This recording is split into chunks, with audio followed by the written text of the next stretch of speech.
The next spot that we'll be addressing is measure 30 through 50. With this spot, you can go ahead and use the rhythms for anything that's sort of giving you a hang up.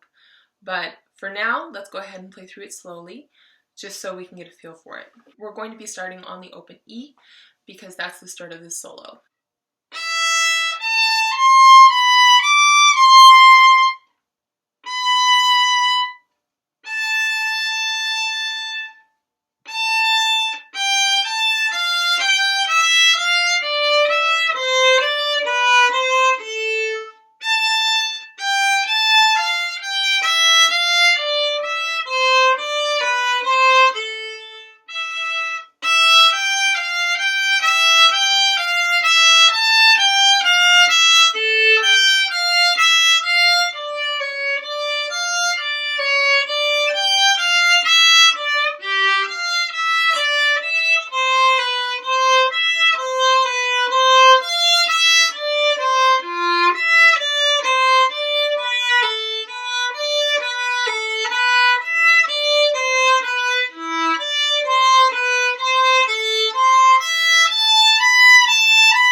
Some of the things to be careful about in this spot are to make sure that you don't use a whole lot of bow, because when you play it at a faster tempo, you'll be using a smaller amount of bow. Also watch out for string crossings. The string crossings need to be awfully tight. If you're on the A string on this level, you can't be over here on the E string on this level and make it in time with these fast notes. So you can go ahead and use your eyes to make sure while you're playing that you're on the E string side of the A string, so you don't have that far to go to get over to the E string. This is the same with all the strings, so if you're going to the D string from the A string, you want to have a higher level that helps you go over to the D string sooner. Another part that's really tricky about this spot will be the slurs, and you can go ahead and practice the rhythms with a separate bow. With the slurs, it sort of helps to sink in with the bow a little bit on the beginning of the slur to help you get through it. So make sure that you use your arm weight during those moments to help you get through that slur. Depending on which edition that you use for this piece, in some editions, like Suzuki, you'll see a lot of tenutos, the lines over the notes, and a lot of staccatos, the dots. This is a piece by Vivaldi, and so this is from the Baroque era, which would be rather light. And whenever you see those tenutos, sort of translate them into vibrato instead of length of bow like you'd use for a romantic piece. Also with the staccatos, translate those into something that's light, not necessarily something that's marcato or stopped on the string. The last spot that we'll be going over will be measure 14 through 20. The tricky element in this spot will be the finger changes that you have to do. This is a shift from one finger to a new finger on the same note. The challenge is getting it in tune once you shift. So I would actually remove each of those shifts and practice them on their own. There's a link in the description below for a shifting video that I've done that has a really great shifting exercise that would be awesome for this particular spot. For now, let's go ahead and play this spot through slowly. We're going to be starting on the forte, which is the pickup, to measure 15.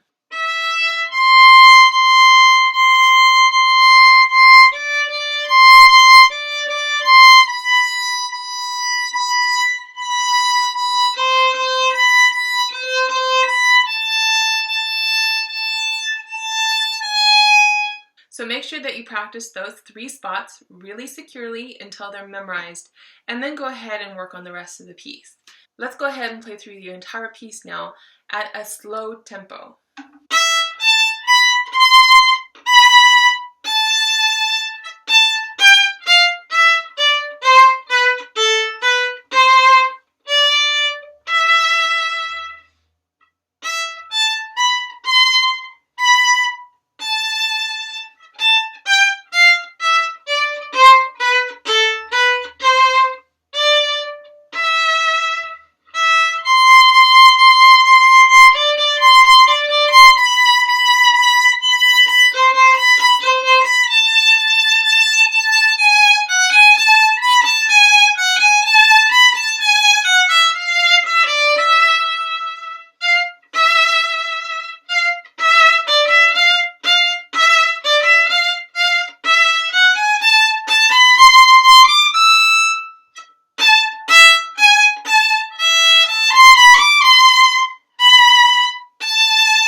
much for watching, and please give this video a like. It only takes a second of your time, and if you like the video and want to see more, it helps me out quite a bit.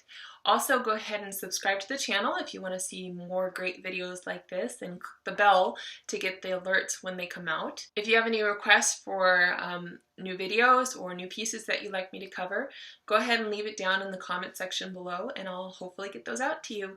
Thanks so much for watching, and have a great day.